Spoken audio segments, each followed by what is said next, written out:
Hello, my name's Jade and today we're going to be talking about all things Grishaverse.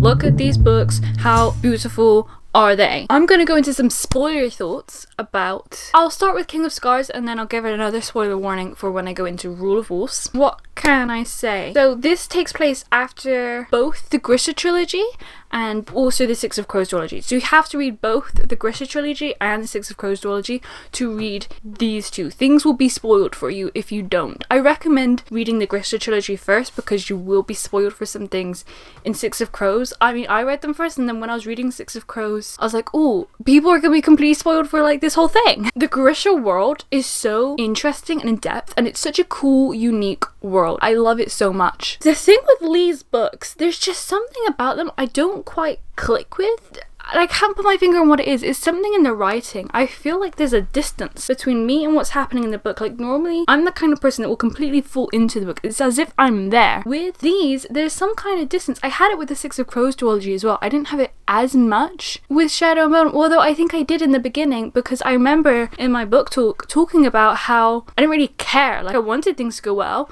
but if they went bad, I didn't ultimately care. I think I'd give both of them an 8 out of 10. It's just something that me and the books don't quite mesh, but I still enjoyed them nonetheless. I love the world. I love the characters the more I read them. There were a couple of things that bothered me. King of Scars, then in Rule of Wolves in the beginning, I was thinking, yeah, this is cool. We're rocking, we're grooving. I'm probably gonna like this one more than King of Scars. And then just kind of felt a little bit anticlimactic in the end, and I don't know why. There's not really a tangible reason as to why that is. It's just the way I felt. The same thing happened with the Six of Crows duology. I went into Crooked Kingdom thinking like, oh yeah, I'm not gonna have the problems like I did in Six of Crows. I'm gonna like this one more. Again, in the beginning I was loving it more, and then I didn't love the ending. Overall, if I had to rank the Grisha books, oh, that's really hard. Oh wow, I don't know. From bottom to top, Siege and Storm, Ruin and Rising, Shadow and Bone. I can't remember the Six of Crows duology that well, which makes me think, like, did I really like them that much? I think it would be King of Scars, Six of Crows and Crooked Kingdom equal, or maybe Crooked Kingdom then Six of Crows. I think if I had to guess what it would be, I think it'd be that, and then I think Rule of Wolves would be on top. I don't know, there was just a lot going on and it was so epic, and like my problems with it weren't really big problems.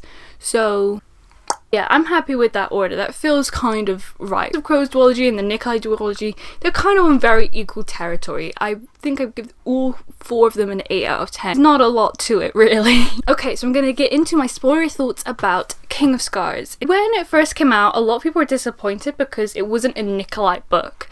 And I think the duology isn't the NIKOLAI duology. Like King of Scars wasn't so bad, but this one just like really goes off the rails and even more less about NIKOLAI in the end. I loved NIKOLAI's and Zoya's banter. My love for Zoya was a slow burn because I just remembered how much she annoyed me and bothered me throughout the whole Grisha trilogy. Even in the end I was like, you're kind of okay, but I still don't really like you. You're just unnecessarily mean. And when she showed up in Crooked Kingdom, I was like, are we serious? And when we found out that Nina didn't like her, I was like, I don't blame you. I don't like her either. It was kind of grudging at first, me accepting that I liked her, but I love the history that we learn. It's good stuff, good stuff. Her and NIKOLAI, they're great. I love that how he calls her by her last name, and it kind of sounds endearing. I listened to the audiobook for these two, just like I did for Six of Crows duology, and the narrator was great, and the way she did NIKOLAI's voice was great. Although she did accents for random people, even though a lot of them are, like Zoya's Ravkun, so I don't know why she has an accent and NIKOLAI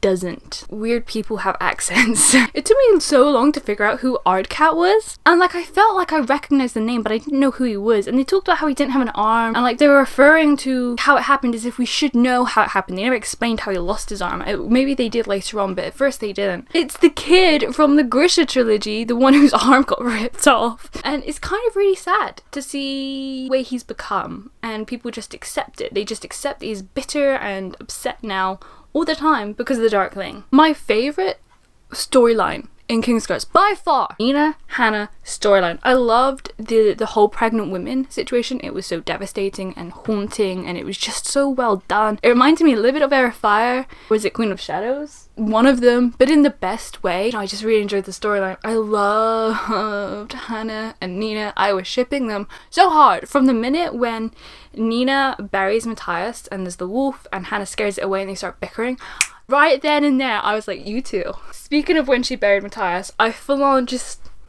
I just broke down. I wasn't even that upset by it. And when she said I missed Inej, I was like, that hurt my heart. The wolf storyline though was kind of weird. It was kind of forced, the way he was helping them. Like, how does he know? Is he some super intelligent wolf? Didn't need that. I like the fact that he showed up, but I think we could have done something different with him than him being this all-knowing wolf that protected her knowingly. Fine, whatever. I like the fact that he saved the other wolves. It's just weird that he knew how to. My biggest, I guess, problem, like the first half, and I was enjoying it a lot, is when we went into that weird purgatory fold place with Elisabetta, Grigori, and wow, I can't remember the main guy's name. The dragon dude. What the hell is his name? Durin?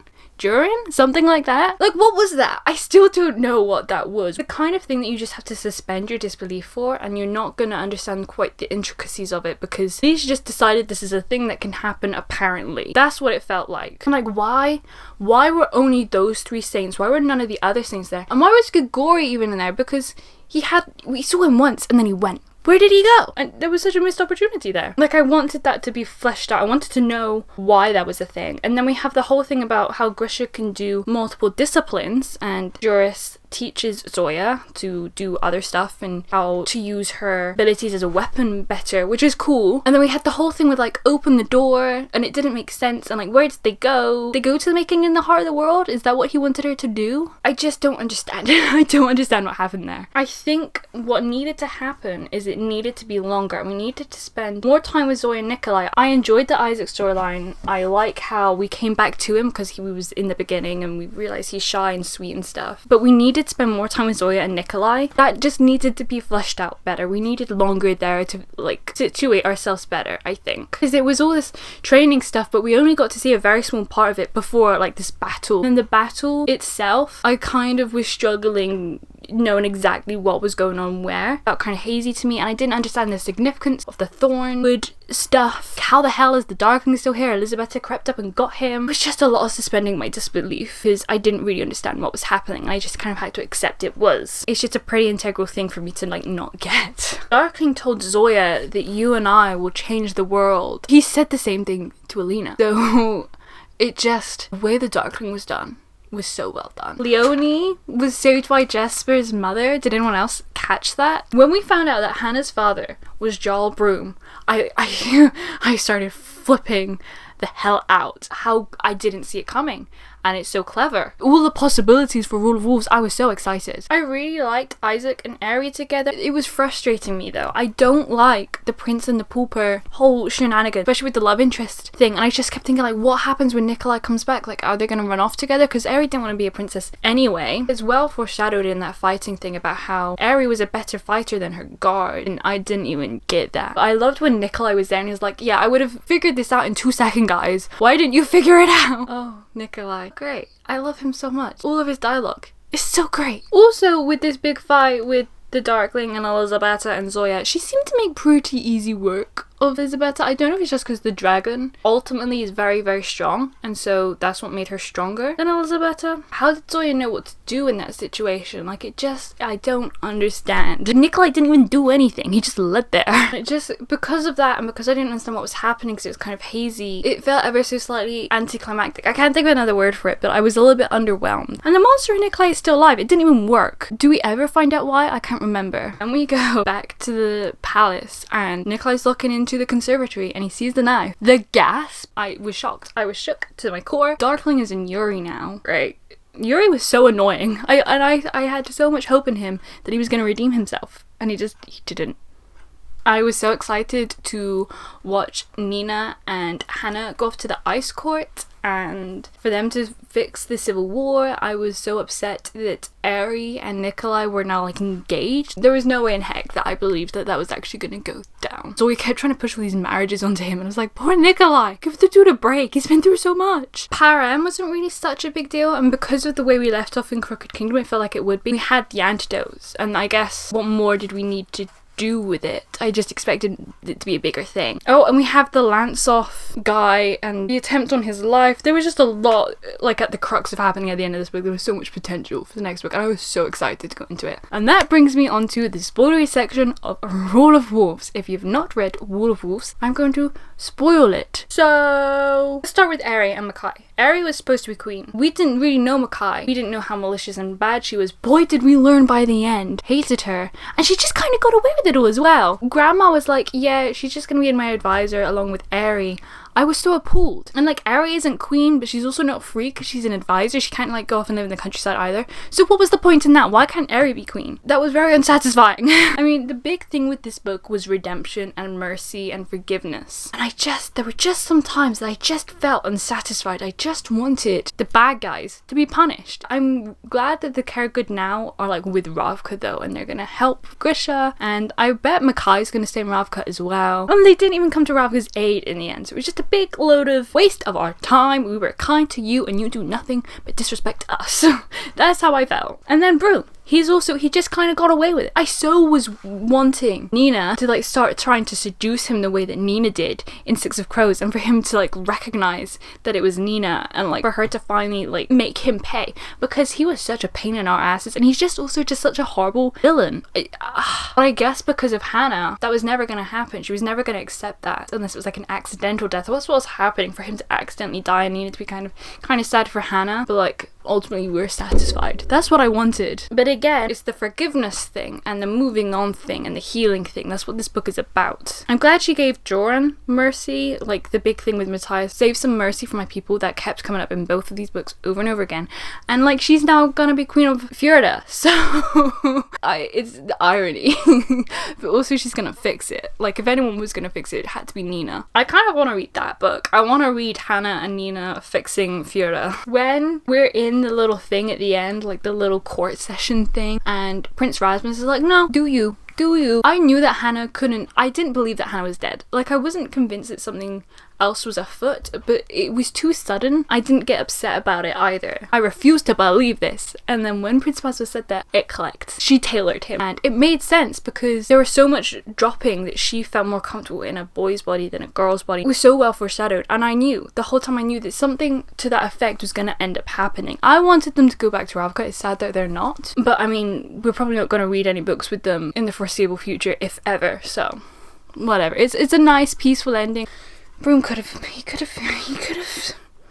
you know, something better could have happened. Also, we had this whole thing that Hannah was going to be like doing all this courting stuff to be wed, and again, we knew that she wasn't actually going to be wed off to someone. Kind of felt like a bit of a missed opportunity because could have seen all these fun balls and politics and stuff, and we didn't really see any of it. We kind of just kept skipping forward in time, and the only parts we had to see was them, you know, working for the ring star and whatnot. I liked what happened with the queen, the way that Nina was like this weird person who spoke for the dead and the queen was all religious. That was cool. I think what I wanted from this book is I wanted it to be longer, because especially when we got to the halfway point and there were so many point of views, too much. The Darkling, did we need the Darkling's point of view? What did we gain from that? Like, I really don't think we gained anything. I think he could have just showed up in the end and that would have been enough. Also, I didn't love his passages because he's been this mysterious figure, and I talked about in my reviews for the Grisha trilogy how he was kind of underused because we never got into his head. We didn't really know what was going on. We never got to understand him. He never even tried to redeem himself. And so I don't know if this was Lee's way of like trying to do that here, but it didn't work for me because he felt not underdeveloped, but he's such an aged, smart, cunning, old, mysterious character that's a really hard task to try and write from the perspective of someone like that who's lived for that long and who's so malicious and so twisted in their thinking. We saw all of the old gang. We saw Lena and Mal for a little bit, and then again in the end, which was really nice. I loved how they kind of closed off on an adventure. But though, really, for the Darkling, again, it comes back to this mercy thing. Like, it's just annoying that we ended with him, because he had his time. This isn't his time. Let's end on an adventure of some other kind. Kaz and Jesper and Wylan and Inej for a little bit. Honestly, the Inej cameo was my favourite just because I love Inej so hard. They were all pretty short, so I didn't like get that excited, but since this might be the last book in the whole of Grisha Forever, like Lee said, she doesn't know if or when she's going to come back to it. It was nice to have. I appreciated the cameos. And then again, the end of the war, it felt like there was so much build up because this has been going on since the beginning of Shadow and Bone, only for it to kind of end with Zoya becoming queen. I did enjoy all of the battles. When Zoya came out as a dragon, that was so cool, and the fact that she showed mercy. Mercy was a big thing in this book, and I guess it's about healing and being the good guys instead of being the bad guys. And I loved when Nikolai optioned Zoya as queen. He was just kneeling there like, what if no one ever says anything? What if I just kneel here forever? I love that Zoya is queen and Nikolai is not gonna be king anymore. He's gonna be kind of king. He's gonna like there with one hand on the wheel, I think, because he's smart enough to help lead the way. I said back in Shadow and Bone, what we need is a team effort. We need a Grisha queen. The fact that the very last chapter was a Zoya chapter was kind of weird to me because it's supposed to be the Nikolai duology, and I would have been very content with them being swapped and watching her watch the Darkling be put up to the tree and then have Zoya's coronation from Nikolai's point of view and watch him be proud and happy for his country. I think that could have worked nicely. And when the Darkling came in to back Zoya, it didn't surprise me because he wanted Grisha to be on top and he just wanted what was best for Ravka, and that's what's best for Ravka. This is the thing with the Darkling. He's not evil for the sake of being evil. He wants what's best for Ravka. He just really doesn't care how he goes about it. Oh, and we've just kind of accepted that Yuri's gone. We've just kind of forgotten about him. We literally just forgot about Yuri. We didn't even try and get the Darkling out of him. He's just strapped to the tree now forever with the Darkling, although no, he's gonna die. Like, no one was like, oh wait, but if we kill the Darkling, we're killing Yuri too. Like, I know that he's the only one that could do it, but no one even gave him a thought.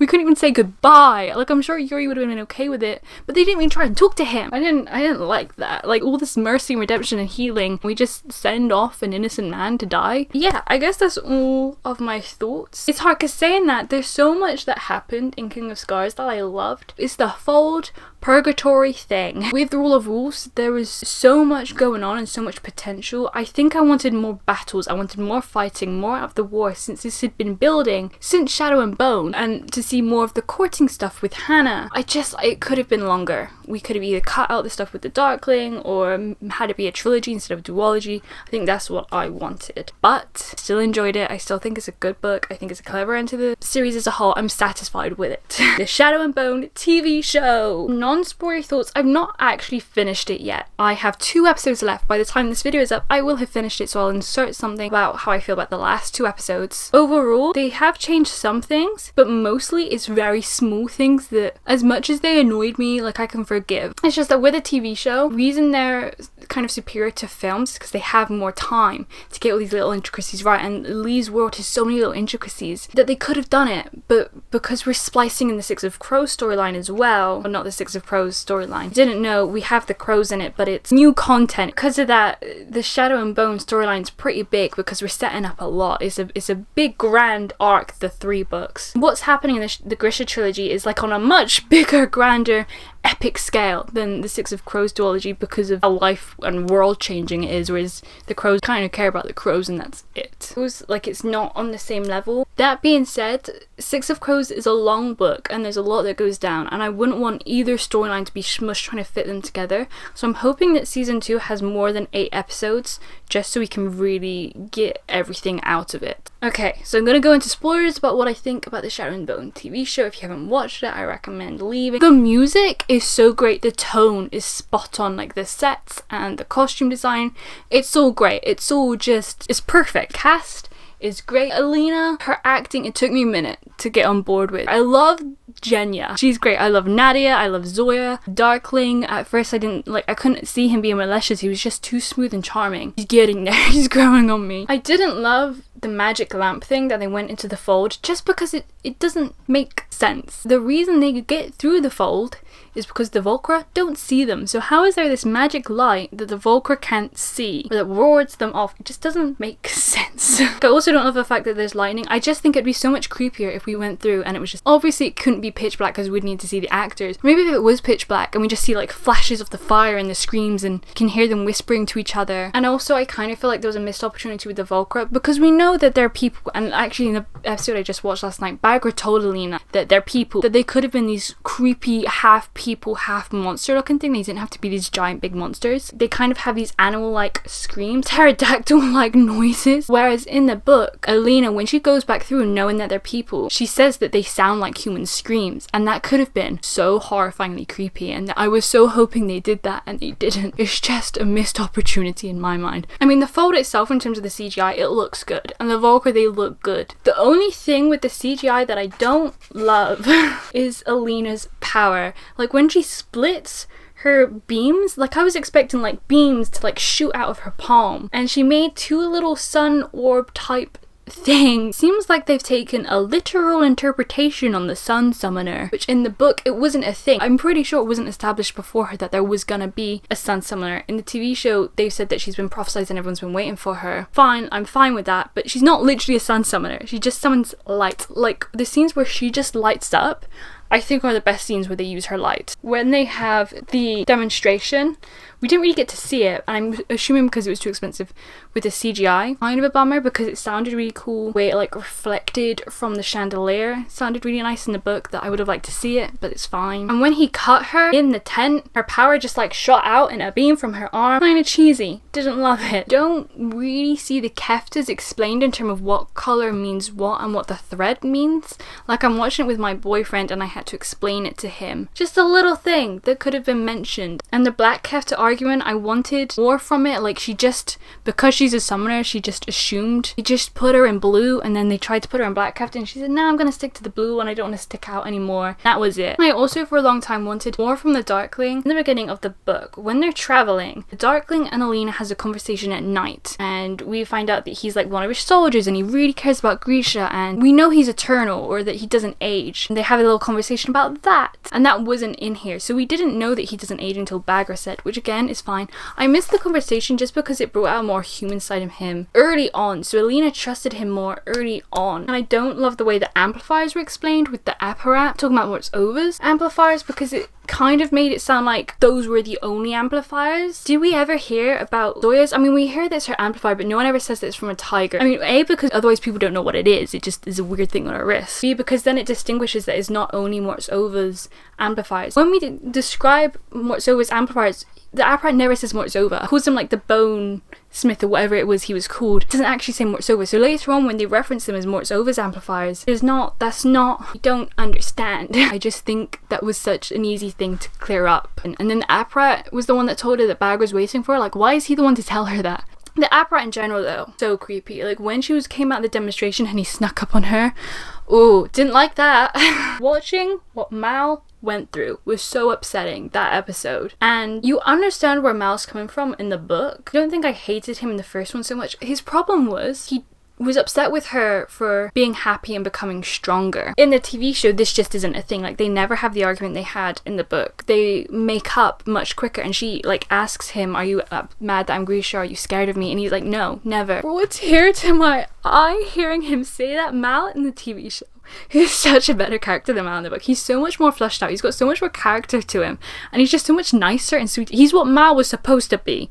I'm very happy with Mal. I'm like shipping Mal, Lena all the way. I love what they're doing with him. I love it. And in the last episode I watched, so it's episode 6, they do discuss a little bit how Lena, like, she's got more of an appetite now and she looks healthier and stronger. And that's what her power does to her, and like Mal's happy about that. Again, in the book, he walked the line. He was kind of bitter, which is nice, and I was really worried because they didn't seem to be including it ever, although we saw that she became more confident in the Lust Palace, and that was nice. I want to establish that this isn't just a her thing, that this is a Grisha in general thing. If they don't use their powers, they get sick. I love the thing they're doing with Alina being part Suli. No, not part Suli, part Shuhan. Part Shu. And when Inej is doing the acrobat thing in the stairwell before the demonstration, and they say about how she's Shu or something, and Zoe goes past and she says Suli actually. Foreshadowing, and it's great, and I loved it. On the note of Inej, I love her reaction to the demonstration, and when she let Alina go, conversation she has with Kaz about her faith. I just love Inej, and the actress is doing such a great job. I love Jesper and Milo. I was really worried about what they were gonna do with that goat, and when it turns out that it was for Jesper to hug, it was so nice. And he started shooting all the Volcra, and it was so cool. The conductor, he was a kind of a fun character. I literally thought he cut Alina's throat though when that happened. I didn't expect it to be someone tailored. That was really upsetting. Why do we keep referring to Darkling as General Kerrigan? I mean, maybe that's what he's called in the book. He's known as the Darkling. That's what he's known as. And no one's referred to him as the Darkling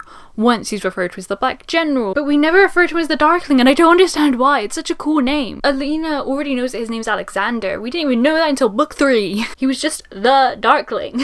Maybe because they wanted to humanize him a bit more, but that's part of the thing. Like, he was charismatic and cool, and we liked him. He was sexy, and Alina liked him, so we liked him, but he was walking the line of dark and mysterious and creepy. I don't know how clear it is that Grisha are kind of drafted and forced to be in the army. I think he kind of mentioned something when he was questioning the conductor that was close, but I'm not sure if it's clear yet. And that's the thing with the Darkling. He's very determined to get Nina back, some ulterior motive, but I was like thinking about it and talking to my boyfriend about it, about how he genuinely cares about the Grisha. Like, I was thinking that he wants Nina back genuinely because he doesn't like the fact that the Druskeller are carrying his people, but then also he's forcing them to be in the army. Like, it was this big thing about how we don't know where we stand with him in the book, even when we know that he's a bad dude. I'm not 100% sure how well that's translating. I'm loving Nina and Matthias so far. I love it when she warms him up and she makes him laugh. I haven't talked much about the crows. It's very exciting to them seeing them do a new storyline, and when they were like met Alina and she came out of that box, that was very like, whoa. So it's cool to have that, and I'm wondering, because we're gonna have parallel lines now, if there's gonna be any more crossover ever, if they're just gonna be completely separate. My boyfriend was like, oh, this Nina chick and the Matthias thing, like, oh, how do they even tie in? And it's cool how we get to see their backstory, because obviously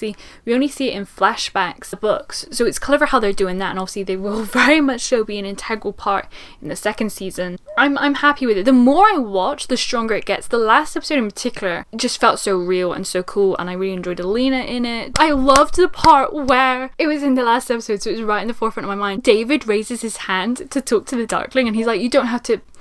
Yes, David. Oh, do you know one thing that kind of, we don't really see Alina train very much, like combat, and she does learn combat skills. We only see her fail. We never see her get better at it till she's out. We don't see her train in the Little Palace very much. I think that's one thing I would like more of. I think I could have done with like another episode just of solidly her training and her life in the Little Palace. The crows, the cast are great, the chemistry are great, they're portraying them so well. I'm so excited to watch them heist in the second season. Yeah, it's going very well. I'm very happy with it. So far I'd give it like a solid 8, maybe 9 out of 10, I think.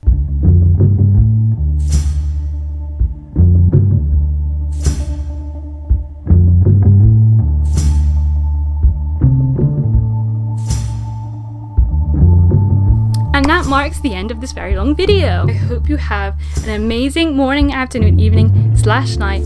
My name's Shade. Thank you so much for watching. I hope I see you again next time. Goodbye!